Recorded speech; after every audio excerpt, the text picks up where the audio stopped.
Pengertian pay letter dina bahasa Sunda. Tah, kanggo ece-ece ibu-ibu anu sok naros ka abdi teh, ari pay letter bisa dicairkeun teu? Ianya jawaban abdi henteu, pay letter mah teu bisa dicairkeun. Omat catet, pay letter mah teu bisa dicairkeun. Anu sok bisa dicairkeun mah eta mah pinjaman online sanes pay letter. Sabab naon? Sabab artina pay letter nyaeta bayar engke. Jadi cara kerjana teh lamun urang rek balanja di talangan heula kudu nyadiakeun jasa pay letter. Engke mayar tagihanana dinu tanggal anu geus ditangtukeun dinu pas pendaftaran. Tah, lamun teu dibayar engke bakal nambahan bungana. Lamun telat bakal aya dendaan. Tah, eta jahatna pay letter teh. Terus aya naon wae cenah kauntungan make pay letter teh. Pasti aya kauntunganana.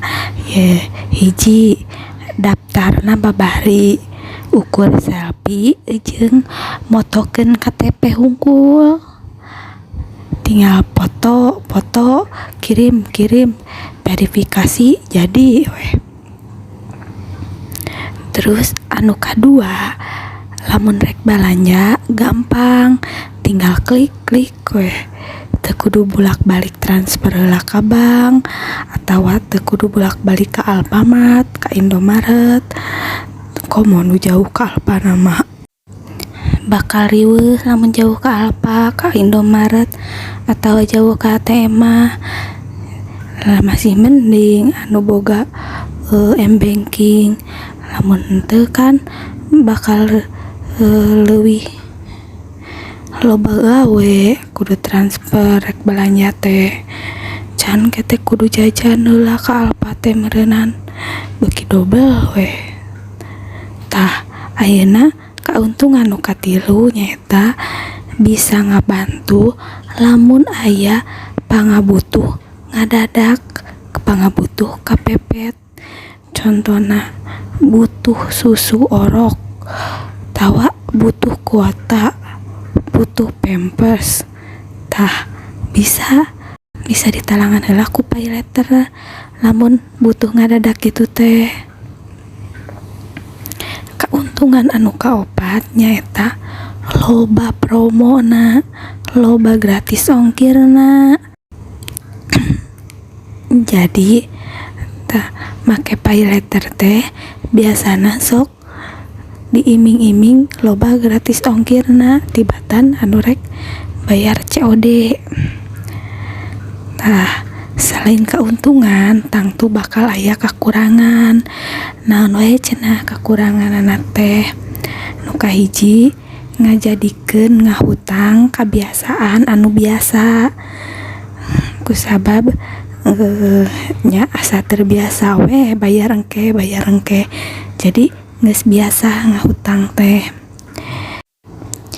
Nu kadua nyaeta jadi leuwih boros. Kusabab aya barang nu teu butuh osok dibeli. Nah, jeung nu katilu tiba-tiba jadi tukang balanja online. Kusabab dibabarikeun teh ku pembayaranana, ku cara pembayaranana. Tah, eta pengertian pay letter, kauntunganana jeung kakuranganana mun ceuk bahasa Sunda. Saran abdi mah gunakeun pay letter sacukupna jeung sabijakna, ulah nyampe ka kabablasan. Soalna pay letter bisa jadi penunjang pikeun kebutuhan ke kalangan urang anu loba kabutuhna. Keur jaga-jaga bisi aya keperluan ngadadak. Tah, kitu pengertian teh.